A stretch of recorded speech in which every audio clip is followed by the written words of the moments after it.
Fue ella quien en alguna ocasión en que la visité me encomendó la escritura de este relato. La aldea para ese tiempo era un lugar arenoso y de silencio, solo interrumpido por las campanas de la iglesia parroquial. Las noches, a veces con estrellas y en ocasiones con la presencia de lluvias torrenciales que se cernían sobre el lugar distante del puerto a pocas leguas marinas, caracterizaban el entorno. La tía Carlota había nacido en un fundo que sus padres heredaran de colonos españoles, ubicado en la localidad de Corozal. Llegó con dos hermanas a lomo de mula al pueblo costero donde acaecen los hechos, después de que la madre muriera prematuramente y el padre no pudiera encargarse de su crianza. Buenos días, buenas tardes y buenas noches para todos los que nos están viendo en diferentes partes del mundo. Feliz año, hoy es 31 de diciembre del 2020 y es para mí un placer estar con José María González, mi papá, haciendo esta entrevista. Yo fui periodista y pues me place mucho poder hacer esta entrevista, es una entrevista bastante especial sobre la vida y la obra de mi papá. Así que bueno, José María González, cuéntanos un poco de dónde vienes. Si quieres, primero saluda las personas que te van a ver en este video. Claro, evidentemente quiero saludarlos a todos y si alguien me ve, pues agradecer que me oigan y me vean, eso es muchas gracias. Pues, ¿quién soy? Pues esa es una de las preguntas más difíciles que se hace un ser humano, ¿no es cierto? Pero bueno, tratemos de explicar, de decirlo en términos más o menos comprensibles. A ver, nací en Tolú, departamento de Sucre. Los, Me explicaban a mí que el nombre completo de Tolú era Villa Coronada de Santiago de Tolú. Fue fundada por los españoles en el siglo XVI, algo así.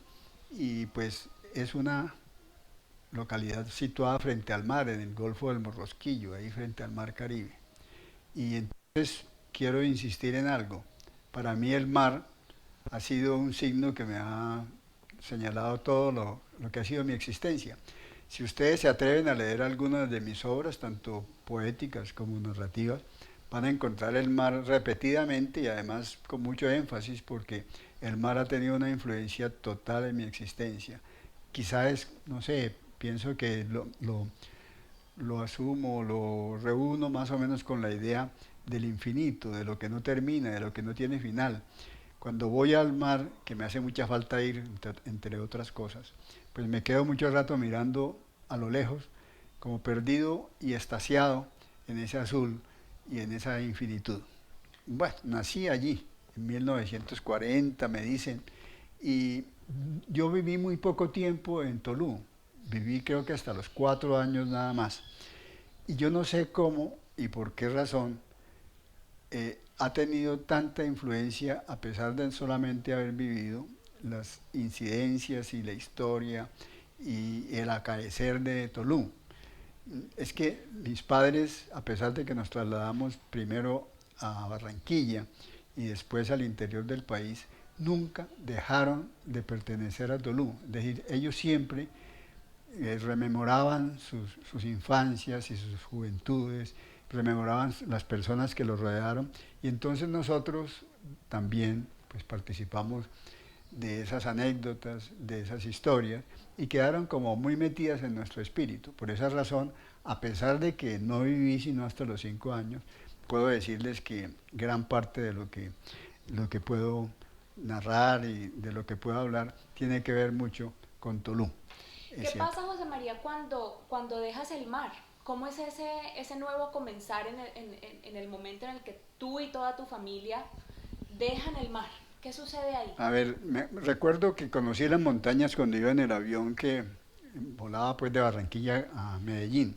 Y realmente las montañas me gustaron. Y yo le decía a mi mamá pues que yo nunca había visto montañas, excepto tal vez la Popa de Cartagena, no había visto ninguna otra montaña. Y a lo lejos, tal vez en Barranquilla, muy a lo lejos, la Sierra Nevada de Santa Marta, en algunos veranos se alcanzaba a divisar allá a lo lejos, pero no había visto nunca montañas, entonces me estaciaron las montañas. Pero yo recuerdo que con mi hermana, cuando llegamos a Cali, nos quedábamos mirando en la ventana con mucha nostalgia hacia lo lejos y hablábamos de que queríamos ir al mar, porque nosotros en Barranquilla íbamos por lo menos cada 15 días, cada semana al mar.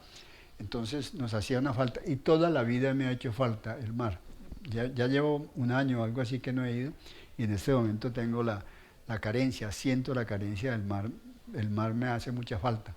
Para mí es importante el mar. Bueno, llegan a Cali y ¿qué pasa ahí? ¿Cómo es tu juventud? ¿Cómo es tu adolescencia, digámoslo así? ¿Qué Cali viviste tú? No, pues agradable.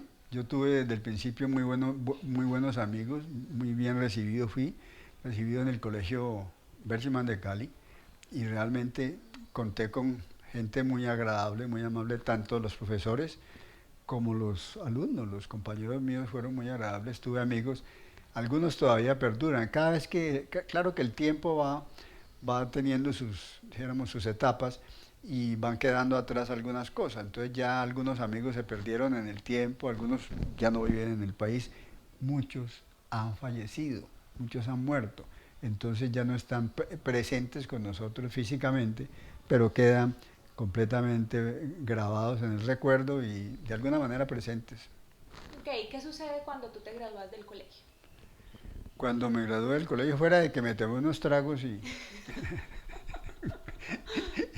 y pues casi quemé un colchón, me acuerdo, porque pues me puse a fumar estando bastante lleno de trago. Fuera de eso, pues no, empecé ya a pensar en qué sería mi vida posteriormente y realmente ya yo tenía decidido que iba a estudiar Derecho en Bogotá, en la Javeriana. Entonces, pues eso fue lo que hice, prepararme ya para irme a Bogotá después de ya de 18, 19 años, e irme a Bogotá entonces a estudiar Derecho en la Universidad Javeriana.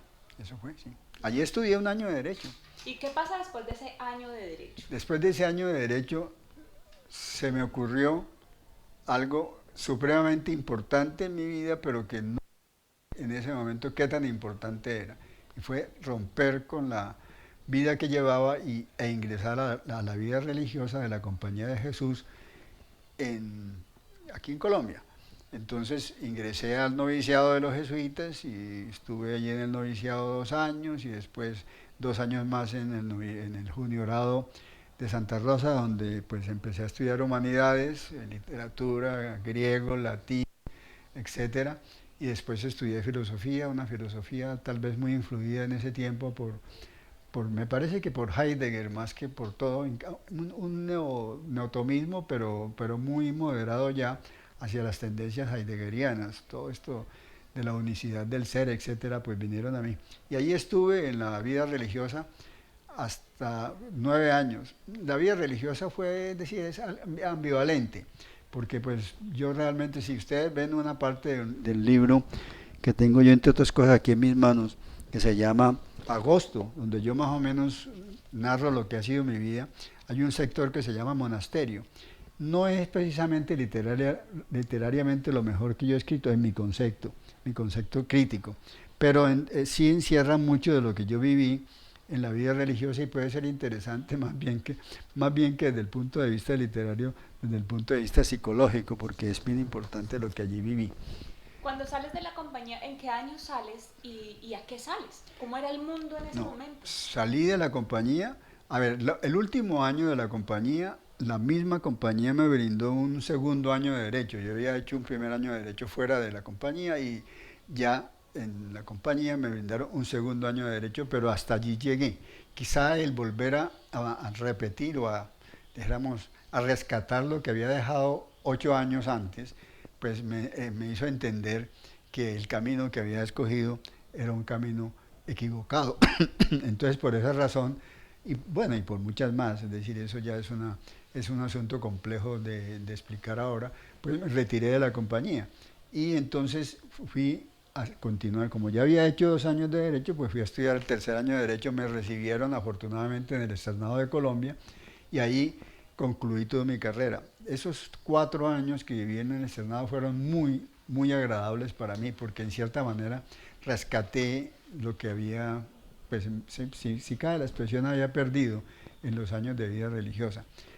Pues un poco, puedo decir, de exageración libertaria, una renovación en mis concepciones filosóficas, políticas, en mis concepciones, eh, dijéramos, sobre el manejo de la sexualidad y el erotismo, todo esto se modificó allí en unos 4 años de mucha liberación, etcétera. que culminaron con mi matrimonio, ya finalmente, y con mi graduación de abogado. Yo me gradué de abogado, pero me especialicé en ciencias penales, me especialicé en criminología. Entonces, allí concluí mi matrimonio y concluí mi vida en Bogotá, y pues me resultó ya el trabajo profesional en Cali, donde pues llegué a ser primero juez de la República.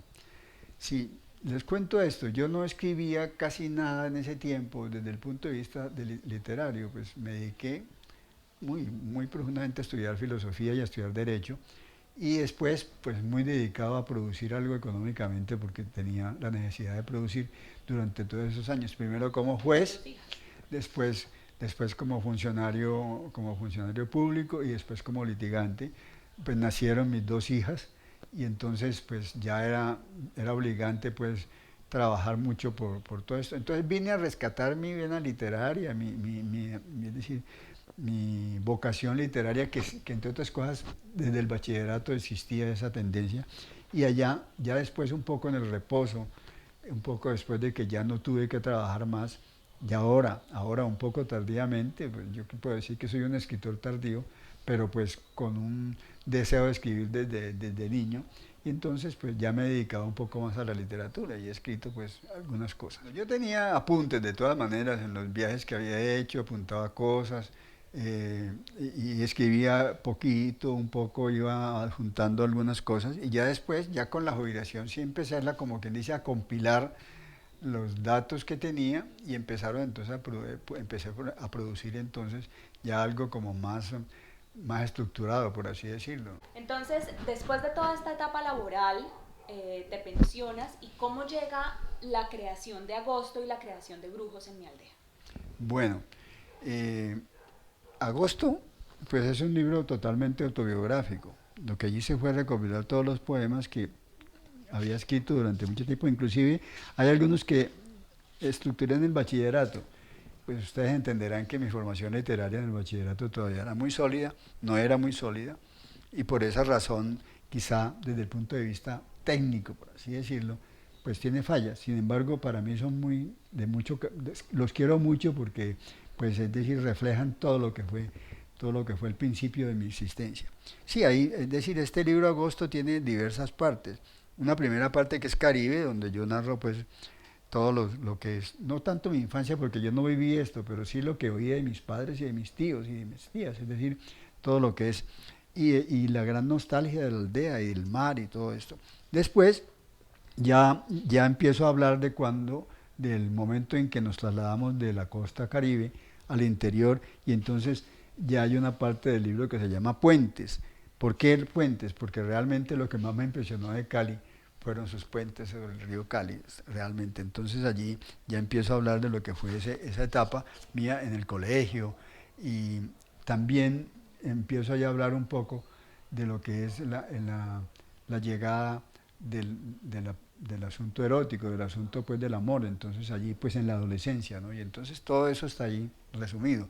Ya después sí narro lo que viví yo en el monasterio, que es lo que traté de decirles un poco antes, y es que allá hay mucho de más, más descripción que merece tratamiento psicológico que literario, porque ahí narro todo lo que fue una vida dura, una vida pues contradictoria, por así decirlo, con muchos goces, pero también con muchos dolores y con muchas premuras, etcétera. Después ya de eso salgo de allá lo que eso el libro llama monasterio, esa parte, ¿no? Y de ahí salgo y empiezo yo a hablar de cómo es mi retiro y cuáles son mis impresiones. Esa parte se llama Se alejan los cipreses. Los cipreses para mí tienen un significado un poquito de tristeza, un poco de no goce, de no expresión, dijéramos, no expresión nuestra, así como fuerte, esas expresiones que nosotros hacemos, ¿no es cierto? Entonces se alejan los cipreses, ya se va eso del monasterio atrás, y empieza la parte quizá más larga del libro, que se llama Nuevo Agosto. ¿Por qué nuevo? Porque al fin yo pienso que yo nací en agosto, nací el 11 de agosto de 1940, y la verdad es que el mes, el momento en que uno vive, el tiempo, digamos, lo señala uno totalmente, el tiempo lo señala uno. Entonces lo que quiero decir es que allí es decir, que es lo mismo que el principio es esto, pero está renovado, por eso se llama Nuevo Agosto. Y allí sí empieza toda la historia última de mi vida, de mis últimos, por así decirlo, 50 años. Está mi matrimonio, está el nacimiento de mis hijas, están los viajes que he hecho. Mi ida a París, por ejemplo, fue algo grandioso. Yo siempre había soñado con ir, ver el Sena en Notre Dame, ver el Sena, ver Notre Dame, ver las arcadas de París, etcétera. Y todo eso lo pude realizar y allí, es decir, todo eso está allí. En México, en Buenos Aires, me gustan mucho los tangos y por eso fui a Buenos Aires y perseguí un poco todo lo que fue el periplo de Carlos Gardel, etcétera. Entonces allí está, eso es lo que se narra aquí. Entonces, eso fue agosto. Ahora, cuéntanos del nuevo, de Brujos en mi aldea. Bueno, ¿Esto qué locura es? ¿En qué locura nos metiste a todos los que leímos tu obra? a ver, Brujos en mi aldea, pues es una, no sé si se pudo transmitir plenamente lo que yo quería decir allí, pero creo mucho en el mundo mágico, definitivamente. Uno vive cosas extrañas, uno no sabe por qué suceden cosas. Y entonces lo que quiero allí escribir es cómo la magia invade en cierta forma todo lo que es la vida de uno. También es autobiográfico, aunque algunos no lo ven porque hay mucha ficción, pero sí, yo lo que quiero decir es que tanto en lo que ha sido mi vida familiar, mi vida, la vida en la vida religiosa, en la masonería de la cual hago yo parte, yo pertenezco a la logia, a la Gran Logia Occidental de Colombia en este momento. Soy masón grado 33. Entonces, para mí, eso, es decir, la vida religiosa católica y la masonería son dos vectores que han, dijéramos, señalado lo que ha sido mi existencia. Eso, y también, y un poco atrás, el otro vector de mi aldea, o sea, de mi entorno familiar.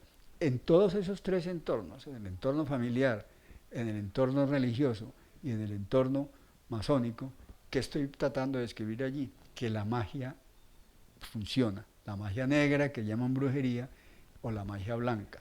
En la iglesia es posible que algunas visiones y ficciones que hago yo, descripciones del mundo eclesiástico, etcétera, puedan ser ofensivas, pero no es mi intento, no es mi ánimo, sino simplemente es decir, es algo completamente secundario.